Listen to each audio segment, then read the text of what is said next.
of the African Union. We may take our seats, members of the press. Welcome, sir. Thank you very much. Ladies and gentlemen, we've just concluded a high-level retreat of the Extended Bureau on African Union institutional reforms, and once again, I extend my deepest appreciation to my brothers, the heads of state and government, participating for their insightful contributions and excellent commitment to the African Union and to its transformation into a more fit-for-purpose instrument of African renaissance and global positioning. Our shared commitment to reforming the Union is key to unlocking Africa's full potential. A reformed African Union will serve as the bridge to prosperity for all the African people. To this end, we must speak with one voice, act with unity, and remain steadfast in our vision. This retreat has been a defining milestone in our collective journey towards consolidating African Union's institutional reforms, and I am profoundly grateful for the productive deliberations, meaningful exchanges, and critical reflections that have taken place. Together, we have taken stock of our progress, objectively assessed our achievements, and identified areas where we must redouble our efforts.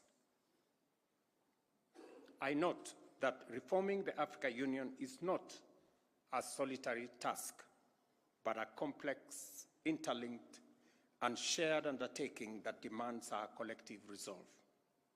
If we pull together in unity and purpose, we shall deliver an efficient, effective, and responsive African Union that is fit to serve the member states and the people of Africa effectively.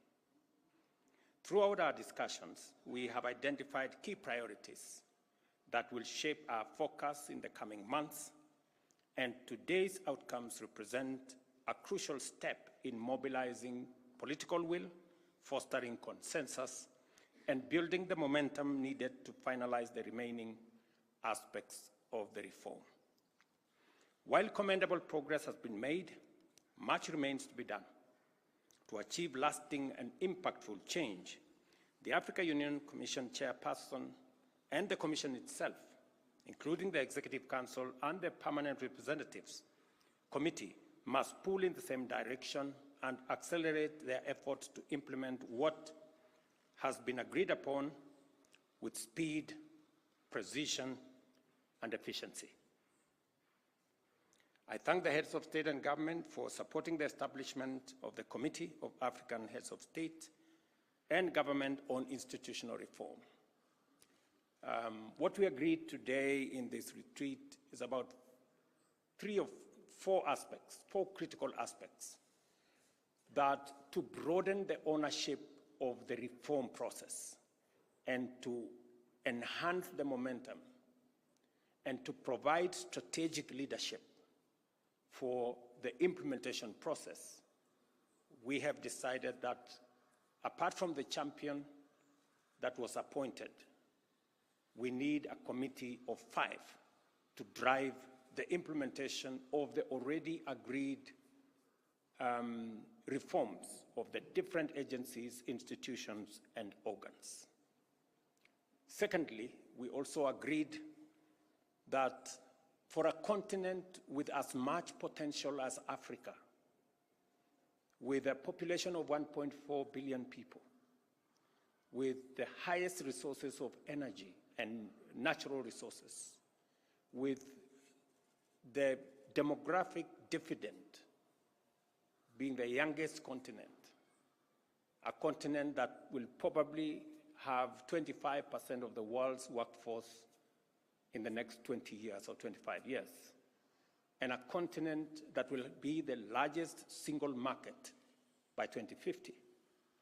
With the resources in food production and many other natural resources, it becomes absolutely necessary that stability, peace, and security become a solid cornerstone of the Africa we imagine into the future. And therefore, it is absolutely necessary at this point in time for Africa Union to reimagine, rethink, reorganize our peace and security architecture. As things stand today, Africa is a big theater of conflict and, unfortunately, terrorism. And our response has been uncoordinated, under-resourced, and not very well planned. Therefore, we have recommended that a high-level panel interrogate our peace and security infrastructure, including the envoys across the continent, the infrastructure around the Africa Union Commission, the Peace and Security Fund, and also the effects of Resolution 2917 that now makes it possible for African-led peace efforts to be funded by the United Nations with a resolution of the United Nations Security Council. Because without and unless we deal with the conflicts in our continent, the threats and ravaging effects of terrorism in our continent, it will become almost impossible to undertake any meaningful investment or development or economic activity in our continent. And therefore, matters of peace and security are existential to us as a continent. It is also important that this retreat discussed the subject of financing for the Africa Union.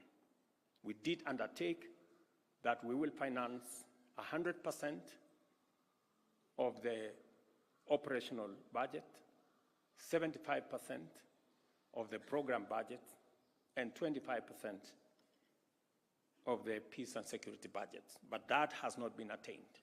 Again, we have provided a framework, and I will be recommending to the summit of the heads of state and government next month on our suggestions on how we can plug the gaps and provide adequate funding and a mechanism for adequately financing the Africa Union.